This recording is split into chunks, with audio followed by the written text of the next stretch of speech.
C-SPAN's local content vehicles are traveling the country, visiting cities and towns as we look at our nation's history. This weekend on American History TV, we take you to Richmond, Virginia and St. John's Church, the site of Patrick Henry's Give Me Liberty or Give Me Death speech. Well, St. John's Church was the first church built in the city of Richmond. So it was built circa 1741 and it continues today as an active Episcopal church, but it's also a National Historic Landmark. National Historic Landmark status is the highest designation awarded by our National Park Service, and it signifies that a person or an event extremely significant in our nation's history is associated with that site. And here at St. John's Church, it was given that award as the original location of Patrick Henry's Give Me Liberty or Give Me Death speech. The colony of Virginia held a series of 5 extra-legal conventions to organize their protests against the mother country. And it was here at St. John's Church at the Second Virginia Convention of March 1775 that he convinced his fellow delegates that their rights and liberties were in jeopardy and that the time to act was now. Other delegates in attendance were George Washington, Thomas Jefferson, Richard Henry Lee, Benjamin Harrison, Thomas Nelson, all names that leap from our history books. The original building, 1741, is 25 feet this way by 60 feet that way, and was a very plain building with a flat ceiling, plain glass windows. The altar in the east, which was the rule of the church in those days. Both sides of the aisle would have had these high back pews like this. There was a little gallery or balcony over the door, which was for slaves and servants to sit in. And that's pretty much the way the church looked in the original time. Very plain building.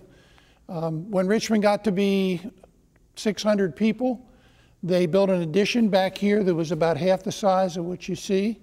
It was 40 feet deep by probably about 25 feet wide. That was the church when the convention came in 1775. It was shaped like a big letter T, and we're on the top of the T right here. The first of the conventions was in Williamsburg. Governor Dunmore had closed them down. He went off to fight Indians, and they decided to have a meeting without him. They had a normal election. The only difference was it was not called by the governor. So it was not a meeting of the Burgesses, it was called a convention.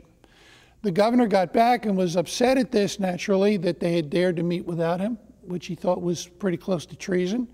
And they understood that if they were going to meet again, that they better not meet in Williamsburg, or a number of them would be likely to be arrested. For that reason, they decided to come to Richmond, which is 50 miles away. This was the only building in Richmond that was big enough. It probably seated 150 to 175 people, and the meeting had 120 delegates, and so that's why they decided to have it right here. The thing that Mr. Henry wanted to do was to propose a militia bill. And the point of a militia bill was that if the colony had an organized, somewhat trained militia, they had a force available to counteract any danger, whether it be from Indians or slave revolts, which was a very real possibility in a colony where about 1/3 of the people were slaves. Or, as it turned out, the possibility of having to counter the government troops, such as was happening up in Massachusetts. The vote was very close. We believe that the measure passed by only 5 or 6 votes. And so Mr. Henry, I'm sure, swayed enough people. He was a very persuasive speaker. Swayed enough people that this measure passed. There were people that opposed it because they believed it was a little too aggressive. It looked too much like making war on the king, to whom they were professing their loyalty. There were, of course, the usual people who felt if you just didn't do anything, things would get better. And we know how that often works out. What is it the gentlemen wish? What would they have? Is life so dear and peace so sweet as to be purchased at the price of chains and slavery? Forbid it, Almighty God. I know not what course others may take, but as for me, give me liberty, or give me death. Mr. Henry persuaded people that what was going on was not a little local problem up in Massachusetts.